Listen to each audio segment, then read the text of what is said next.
Greetings, salutations. I'm Gil. And I'm Gil. This is Strategic Prepper. All right, welcome everyone. Welcome.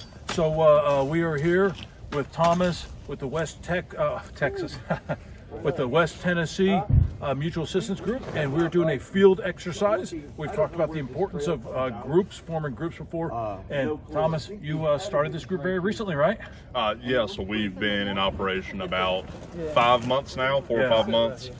Started off with a meet and greet, and it was actually our assistant director Scott and our secretary Donna. She posted in a Facebook group wanting to find people to start training with, to start learning with, to build a community.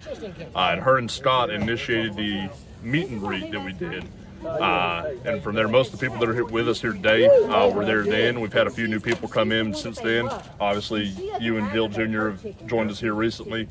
And from there, we established kind of a chain of command, a leadership structure. And I was nominated to be the director, to be the face, the head of the organization. Yeah, so you'd mentioned today. So today what we're doing is a bag check, bug out bag check. Like Gil, when did we do that? We did that was like one of our first videos. Yeah, back in the spring, right? Yeah. So same type of thing, and we're doing a hike. So we talk so much about the importance of testing the gear, right? Yeah. Who cares about having it, right? But so you're leading this effort for getting people to test the gear, not just to have it, right? Yeah. So you can have all the stuff, but if you don't actually use it, train with it, and have the skill set to master that stuff is worthless. One of the biggest things that I looked at from my experience in the military and in the survival lifestyle and community is I can carry 100 pounds, no problem. I'm a big dude, I'm pretty strong, but do I want to carry that? And do I need all of that stuff in my bag? So it's getting out here with our gear in moderately rough terrain, because you might have to cut through the woods to get home or to get to your bug out location. It's not just going to be, the smooth, nice pavement and then, an even terrain the entire time. Yeah, exactly. So getting out, training with your gear, with a community of people is paramount in my opinion, because, it's way easier to do it when you have people to hold you accountable. Somebody to say, hey, have you been training? Hey, have you been checking your gear? Hey, have you worked with your gear? And knowing, if you're going to have hot spots from where stuff rubs on you, how much weight is too much, how much weight is not enough, and really being able to adjust while we're in the fat times now, and we can go and buy the commercially produced equipment or gear now. I think it's paramount to do this kind of stuff. So after the hike, we're going to look at some of the bags? Yeah, so after the hike, I'm going to break down my bag and kind of show people how I tailor my equipment. Now, again, it's, my current bag setup is for a 72-hour bug. My current bug out location is 35 miles from my house. I can get there in a day if I wanted to. I've humped way longer than that, under a lot heavier of a rug. But having the capability to sustain myself for 3 days comfortably is what I'm currently set up for. So we're going to go over the basics of what you need in a bag, in my opinion, based on my experience in this lifestyle, in the military, in scouting when I was a kid, backpacking all over the country. What you do need, what you don't need, and maybe some stuff you might need. Yeah. So the number one question that we get is first steps in forming a group. I mean, everyone knows we need a group. How did you and Scott go about the actual things that you did? You mentioned that you needed a group. Yeah. What did you actually do to get people together? Well, so right now, all over social media is, over Facebook specifically. I mean, you look at the American Prepper Network. Right. It started off as a newsletter, and now it's a nationwide organization and movement. Right. Every state that I'm aware of has a prepper group on Facebook. Yep. And what happened was Scott and our secretary Donna were talking via social media and made a post in a Facebook group that I was in saying, hey, we're wanting to start a group there. We saw the interest, so we gauged the interest to start one. And then we established, hey, let's all meet at this neutral location. We met at a park. So nobody feels uncomfortable. So how did you communicate with those different people? I know for me, I saw you mentioned in a post in Facebook, and then I responded to you. Yeah, that's how this started. Was a Facebook post, and we had about a dozen people turn out, nice. Which was really impressive. Scott, he said I wasn't expecting more than 4 or 5. Right. And we had a dozen people meet up. We hung out for a couple of hours, talked preparedness, talked lifestyle, talked readiness. And before we left that day, we all traded numbers or emails, a way to get in touch with each other. And then we said, hey, why don't we make this a monthly thing where we get together every month, on a Saturday, train all day together just to kind of start out and see where it goes from there. That evening, I got to the house and I was like, I need to develop a way for us to communicate more efficiently. Right. Everybody was on social media. That's how they heard about that meetup. And so I started a private Facebook group for all of our members to be a part of. That way I could disseminate information to everybody better. So that took care of our communications for right now. Obviously I'd like to have a better dedicated method of communication. But doing that, and then we started having meetings. We had a meeting in August, and that is when I taught a class on water purification and procurement. And then we've just kind of gone from there. The next meeting we had call it a business meeting where we actually established group leadership and structure. And how important do you think that is? It's very important, because you look at it, there's an old saying, you got too many chiefs and not enough Indians. Right. Everybody here is a leader in their own way. Right. Everybody here is a subject matter expert in their own field. But in a group setting, especially when you're developing a community for a potential disaster or collapse scenario, somebody has to be the guy to make the tough call. Excellent. Somebody has to be the guy or woman, to make that hard decision and be like, hey, I need y'all to trust me. This is what we need to do. I didn't want it, honestly. I told Scott, I told his wife Renee, I told some of the people that initially I was really close to. I was like, man, I don't want to be in charge. And they were like, that's the reason you need to be in charge. Part of it also, I'm younger. I'm one of the younger members here. So I kind of have that more energy to spend on it to make this successful, because a lot of groups, they fail within their first year or two, kind of like small businesses. Right. And our big goal is not only preparedness, but is to foster a community where, if I have a flat tire, I can call you, and be like, hey man, I got a flat. Do you happen to have a jack and a 4-way? And then bam, you're there within an hour. Our big thing, we want to be prepared. We want to be ready for whatever the world may throw at us. But our big thing is community, because if we can build and sustain the community that we have, I'm of the opinion that we're already preparing. We were already doing that in our private lives. But now we have this community, we're doing it together. We're going to have each other's backs in whether it's a personal scenario, like I just had the worst day of my life, but it only affected me. I know I have a dozen people that are going to have my back and come up there to help me. Or, if it's a more widespread, whether it be regional or statewide or potentially even a nationwide collapse type event, I know our people are going to stick together. Right. Excellent. All right. So appreciate that, Thomas. Yes, sir. We're going to go out and we've got a hike coming, and we're going to look at some bags, and we're going to eat some hot dogs and some venison burgers out here and all that other stuff. So if you want some more information about the West Tennessee Mutual Assistance Group, I would say, what do you think, Gil? Our webpage? Yeah, or drop a comment, one or the other. Everyone's email. Give us your email and a comment on our webpage, and I'll hook you up with Thomas, and I'll give him your contact information. And if you want some more information on forming a group, same thing. Either reach out to us on the comment section, or I can put you in touch with Thomas, who can give you some more guidance. And one last thing, if I may, Sure. for anybody that does want to reach out, that they do want to start their own group, or maybe you're in our area seeing this, I do not mind mentoring people in this community, in this lifestyle, because at the end of the day, we're in this together. So if you're in another state and need some mentorship for starting your own group, I don't mind doing that. Get in touch with Gil, he'll get you in touch with me. And also, if you are in the West Tennessee area, let Gil know, and if you want to come and train, he'll get you in touch with me. We'll set up, we'll meet, we'll hang out for a little bit, and then we'll start training together. All right, let's go have some fun. Awesome. Awesome.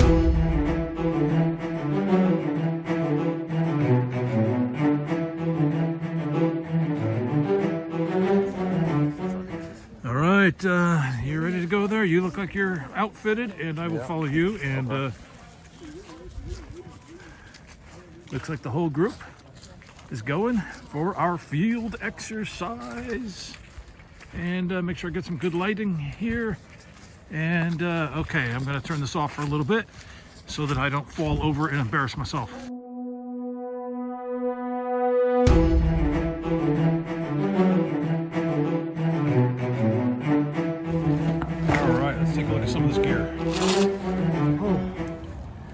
So for my armor, it's the AR-500 Testudo Gen 2 plate carrier. Yep. With level 3 hard plates. All I'm carrying on the actual carrier. I try to keep it pretty slick in the back for if I'm riding in a vehicle. On here, I have 3 mads. I'll always have one in the gun. Sustainment pouch here that I can have some extra gear in, some supplemental calories if I want, and then my trauma kit, which we can get into here in a little bit. Moving past the carrier, I have what I call my first line gear, which is my belt. My belt adds certain capabilities. I'm going to have my 9mm full-size pistol, reload of a mag. I also will carry another one right here in the front pocket of my pants.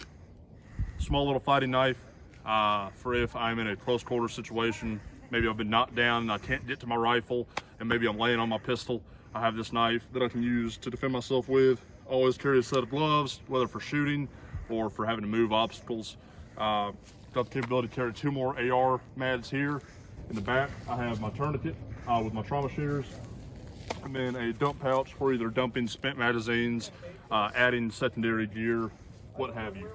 We're gonna move some of this stuff over, and I am carrying a 11.5-inch AR pistol chambered in 5.56 SBA 3, mag pull handled forward grip, some flip-up irons, single point sling. I've got an optic that a buddy of mine is gonna sell to me probably today, actually. And then when we get into the actual bag, this is a Rebo Tactical backpack. That's a 3-day assault pack. On the outside of it, I'm going to have a secondary source of hydration. I have an inline Camelback routed, 1.5 liters. And I have another quart of canteen. In it, I'm going to have some iodine tablets. Oh yeah. For purifying water on the go. We know and about also those, in don't there, I have the neutralizing tablets so it doesn't taste yucky like iodine. Yep. You can pick those up at Academy Sports for about $12 for a pack of them. Hold on. That means prices went up again.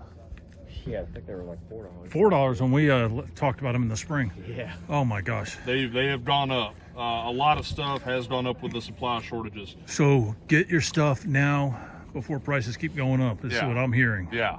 Holy I have a little crap. map compass that I have inside of a GI grenade pouch. Yep. Just that way I have a way to navigate. Inside the cummerbund on the left side of my plate carrier, I have a map that is, what's the word? It's laminated, so it's waterproof. Yep. And on that, I won't show it for security reasons so that nobody knows exactly where I live or where I'm going to. But on there, I have several different routes of ingress and egress mapped out to get from my house to my bug out location and then back if I had to, and some secondary, tertiary, and emergency locations. Okay. On the other side, I just have some other gear that I can carry. In there, I'm going to have gator that I can use to either pre-filter water. I can just cover my face if it's really cold, or maybe I don't want my identity to be seen, and pull it over my face, be able to cover my face. A couple of chem lights in case I need to be able to mark something, a little bit more illumination. In there, I have a monocular. I can either have it rigged up to my bag or just stuffed in there to where I can observe something farther off. Small little survival kit built up, fire starting equipment, waterproof matches, some gear repair tape in case I did a tear in my gear, a couple of lighters. There's a ferro rod in there. I'll actually break that open real quick. I keep everything in bags, either waterproof stuff sets or Ziploc or trash bags. My big thing is I want a multitude of uses out of every item that I carry. So we've got repair tape, we've got waterproof matches with the container for them, Bic lighter wrapped up in some tape, electrical tape in case I need to do some small repairs, gear repair glue for say my boots blow apart and I need to glue them back together real quick. For that, a couple of more Bic lighters. Bic lighters are small, they're cheap, and they take up no space. And it extends your fire starting capabilities if you have to overnight your bug out. Some Hanson paracord to set up my shelter, or really whatever I could use the paracord for. Always have cordage. It's one of the 5 C's of survival and bushcraft. And then when we get into the actual ruck itself,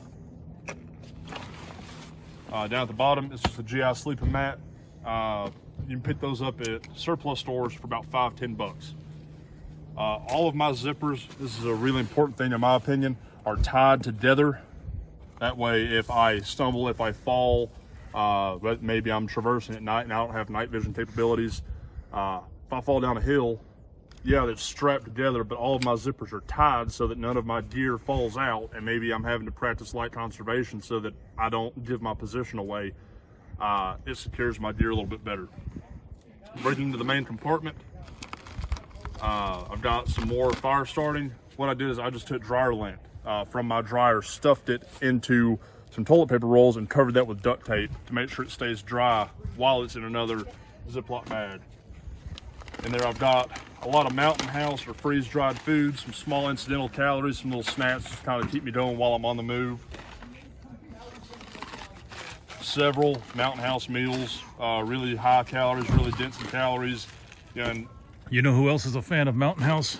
It's an excellent choice in my opinion. Yeah. I try to keep a really close, maintained diet. I've been an athlete my entire life, been a martial artist my entire life, and so in my everyday life, I try to eat pretty clean. And as far as preparing this food, Mountain House, in my opinion, is one of the best for the price point. I can pick these up at Academy for about $11 a pouch after taxes. And then the farther down we get,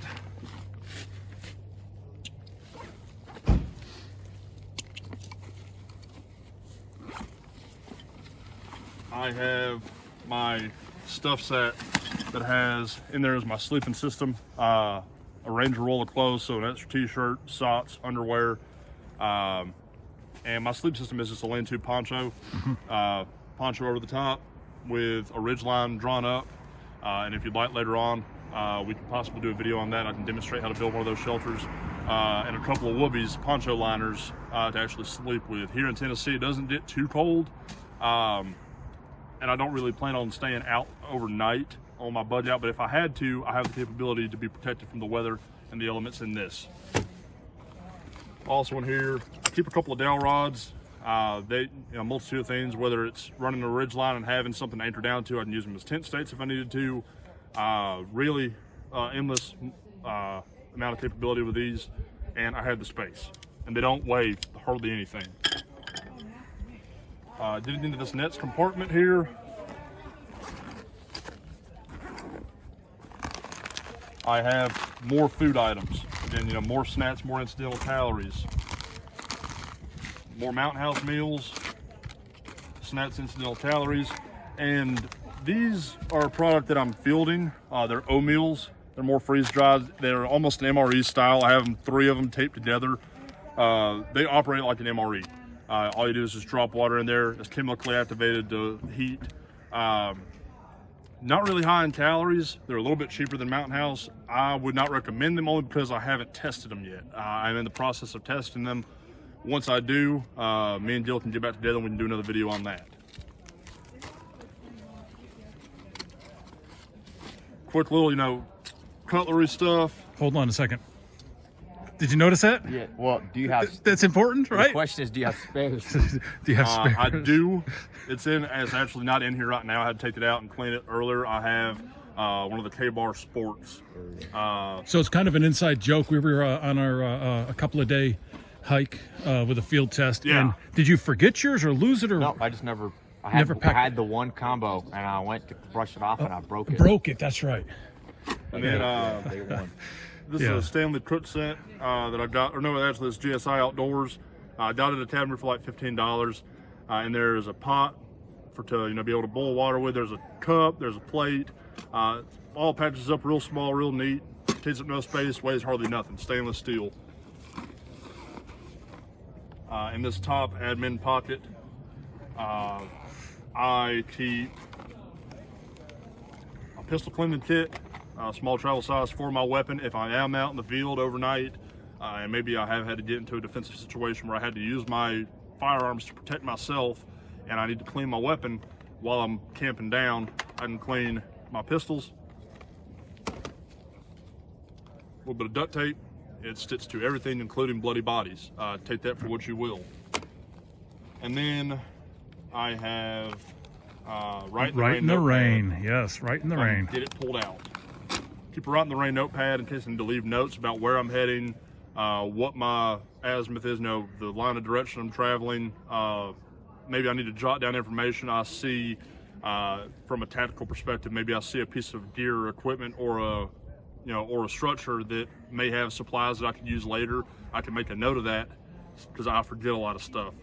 And then just a couple of ways to write. I've got a waterproof, stormproof, tactical pen that I can use to write. It's got a carbide glass breaker on there in case I need to bust glass out of a vehicle and maybe a wreck, or to enter a building for the night if I need to, in a survival situation only. I'm not advocating for breaking and entering during a real world event, but in an emergency, it could be useful. And then a couple of Sharpies.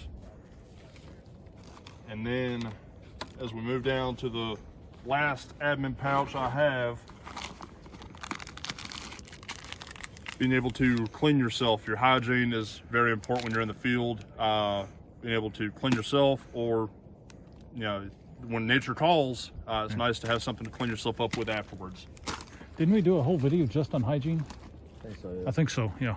Some more kit for gun cleaning. I've got some oil and some lubricant, or cleaner, I'm sorry, some DAWS pads and some Q-tips broke down to be able to clean my rifle with, or my pistol.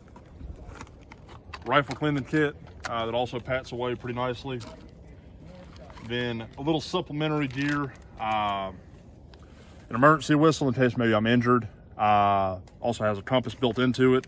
Another small handcuff 550 cord, a small little ferro rod, and another emergency poncho for if I'm trying to be found. This is only for if I'm trying to be found. If I'm not trying to be found, I have it anyway. And then in here also, I have my Sawyer Mini. The pouch, the straw, the actual Sawyer unit itself. I'm currently waiting on the product to hook this in line to my hydration system, so that if I need to, I can just dump my Camelback in a creek or a lake or a pond, and this will be able to filter it so it's clean drinking water. And obviously the syringe for both backflowing the filter, but also in an emergency medical situation, I can use this to irrigate a wound. That is my current bug out bag system. Based on my experience, and the capabilities I have, I can survive for 3 days in what I have.